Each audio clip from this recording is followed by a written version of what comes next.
it's pretty awesome to kind of see how people are reacting to it and doing just having fun with it, right?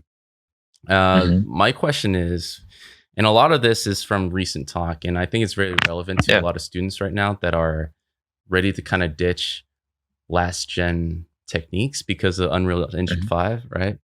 Uh, Yeah, so Valorant is an Unreal Engine game, but of course it's not. it is. I'm just assuming it's a Unreal 5 game because you guys been around for a while, right? But Hmm. what's very interesting about Valorant and what people forget about trends and a console transition is that there's a lot of old techniques being utilized in new games all the time. So the biggest conversation have been Unreal 5 with all these nanite, infinite geometry, infinite lighting, that Hmm. people should stop learning all these cheats basically in game development and just Right. throw caution to the wind. Can you kind of speak on that and maybe lean on how Valorant, especially you coming off of a Call of Duty game that was like top notch, high tech, latest of the greatest, to Valorant where it looks great and a lot of it is the ultimate cheat because you guys are kind of making the game run on the most minimum spec ever, right? Hmm. It's a loaded Yeah. question, but The I think you know it. No, no, it's definitely relevant, and especially with seeing Unreal 5, the demos that they've had recently, it does spark the question. But it's not new, right? Because I think people have been talking about this. I remember there was a demo that I saw like years ago, maybe 2011, 2012, where someone made an engine that was like they had like individual atoms of sand that were like renderable geometry. And it was just like this infinite geometry, endless possibilities kind of thing. And it didn't really catch on because everyone kind of didn't buy into it. There was a few aspects of like, well, you're taking artistry out of things, you're relying a lot on like just pure raw scan data without any touch up, that kind of thing. And it was a lot of there's a lot of controversy over like what is art versus what is like taking the real world and transferring it into a video game. um, when it comes to the actual art aspect of it, right, and you do have limitations, I don't think that's going away at all. Even with Unreal 5, I'm no expert on it. I haven't used the engine, but the one frame of reference that I will give is that like it's not just like, hey, I'm going to take this 35 million poly ZBrush sculpt and throw it into Unreal. That may work. It may run at 60 frames a second, but you're right, right? Like that might only be on current gen hardware. And for Valorant, we have, if you're a player in Korea who has a 10-year-old graphics card, you can still play our game at 60 frames a second, or maybe 30, depending on other hardware specifications. But like, we have a minimum bar that was acceptable for us, and accessibility was our biggest priority there. That anyone, anywhere in the world could play our game. And I think the graphics card that we chose is more or less what we found that like the large majority of our player base would have at least. Um, so if you want your game to be accessible, you have to optimize. If you're running on Xbox Series X or PlayStation 5 or your latest 2080s, sure, you can probably get away with a lot.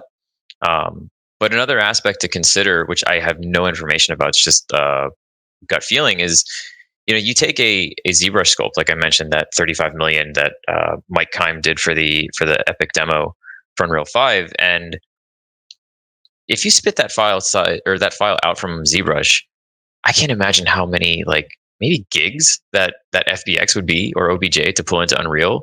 That has to cook down. That has to go on disk. How are you going to fit that many assets with that many polys at that size on a disk now? We already have like Blu-rays and things like that. I remember the old time in like CD era of like Dreamcast and PlayStation 2 where you had like multiple disc installs. I would hate to see that for Blu-rays, right? You have a game disc on PS5 where you have like two Blu-rays to use. So I don't imagine like you're going to see a lot of crazy unoptimized models for real-time video game production in the future. It could absolutely be used, like you're starting to see Unreal used for things like film, like with Star Wars Rogue One or The Mandalorian, where they're like real-time kind of lighting a scene, taking like raw mega scans, just pulling that in. But again, for video games, there are other things to consider. It's like that's a few pieces of geometry. Are they dynamic? Do you want, collision to be on all of these things? Do you want particles to react to them, like if you destroy them or that kind of thing? Do you have more than one player? And now you have to consider like server performance as well, as opposed to just your own client performance. And there's a lot more that I think kind of goes into the aspect of performance optimization than just like, can I run this single instance of my game on a screen for 60 frames a second? Um, so things like LODs, light maps, like those things I don't think are going away, but I think where they are going is in a place where like an artist isn't going to have to spend time doing them. You do have tools out there, even Unreal kind of, they deprecated Simply Gone, but they have their own version of a LOD reducer.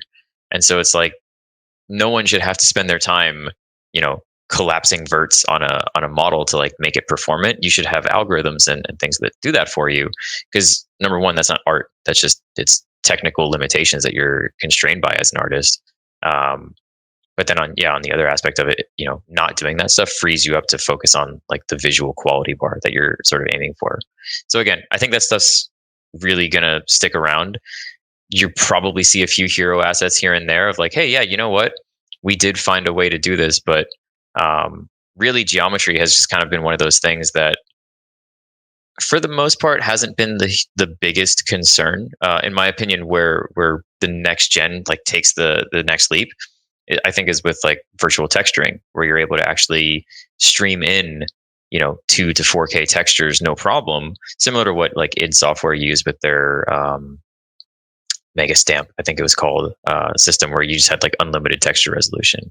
That I think is like a huge leap for games if it actually does work. And I know Unreal 4 has virtual texturing sort of implemented in a beta right now. But yeah, if I pull this all back to Valorant and how we work and everything, we optimize. I would say that our limitations are probably not up to par with current gen. Even like, I'll use weapons as an example. The most a weapon has for poly count is 15,000 triangles. I think you have games like Call of Duty that go upwards of 40, 50, that kind of thing. But we have a limitation, right? So 15,000 triangles, one 2K texture, and that's it, right? And we have to make it work. And so you still are using mirrored UVs and optimizing your UV space for what's going to be in a first person screen and that sort of thing. Our rendering as well, we don't use deferred rendering in our version of Unreal. We sort of use a forward render similar to like what Unreal has for mobile, and so we don't have access to real time lighting. Everything is baked, so we have to find ways to fake dynamic lighting on the weapons as you rotate them to have like a nice cast shadow there. But all of this is done with the consideration of it has to run at 60 frames a second. That's just a bar that can't move. So if that's your goal and your hardware doesn't allow that, you have to find creative ways to do it.